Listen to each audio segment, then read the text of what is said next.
তো বিশেষ করে কাদের জন্য অনুমতি আছে আর কাদের জন্য অনুমতি নাই, এই ব্যাপারটা আমাদের স্পষ্ট একটু জানি। অনেক মেয়েরা আমাদেরকে বলেন যে হুজুর আমার স্বামী, ওনার কোনো সামর্থ্য নাই, যোগ্যতা নাই, উনি করবে, উনি কেন করবে?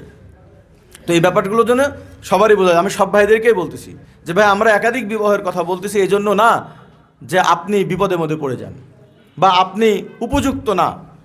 আমরা হজ করার কথা বলি, তো তার সামর্থ্য থাকা লাগবে না?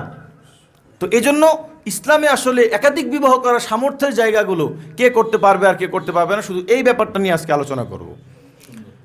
নবী করিম সাল্লাল্লাহু আলাইহি ওয়াসাল্লাম আল্লাহ তাআলা কোরআনে পাকের মধ্যে বলেন, ফানকিহু মা তাবা লাকুম মিনান নিসাই মাসনা ওয়া সুলাসা ওয়া রুবা।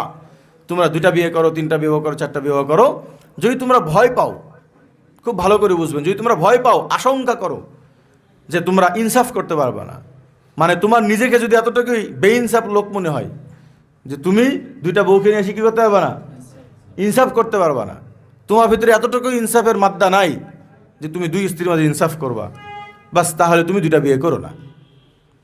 কোনো মাদ্রাসায় যদি কোনো মোহতামিম সাহেব মাদ্রাসা করার সময় যদি বলে হুজুর আমি মাদ্রাসা করবো, হুজুর তো এই নসিহতটাই করবে না যে ভাই তুমি মাদ্রাসা করবা, যদি উস্তাদদের বেতন ঠিকঠাক মতো দিতে পারো, ছাত্রদের পরিচালনা ঠিকঠাক মতো দিতে পারো, তাহলে তুমি কি করবা। তো এখন বলেন, সে পারবে কি পারবে না, সে করবে কি করবে না, এটাকে আগেই কারো ব্যাপারে ফয়সালা দেওয়া সম্ভব? তো আপনি যদি মনে করেন যে আপনি এতটুকুই না ইনসাফি মানুষ, ভয় পাচ্ছেন যে আমি ইনসাফ করতে পারবো না, সে যে কোনো কারণে হোক, বা এটাও হতে পারে যে হুজুর আমার তো ইনসাফ করার নিয়াত, কিন্তু আমার স্ত্রী এমন ফিতনা শুরু করবে বা আমার এলাকার লোক এমন ফিতনা শুরু করবে, তখন হয়তো আমি ইনসাফ করতে পারবো না। হ্যাঁ, এই কারণটা আমিও জানি। এজন্যই আমরা চাচ্ছি যে সমাজের মানুষকে ঠিক করতে, যে ভাই কেউ বিয়ে করলে আপনারা অত্যাচার করেন না,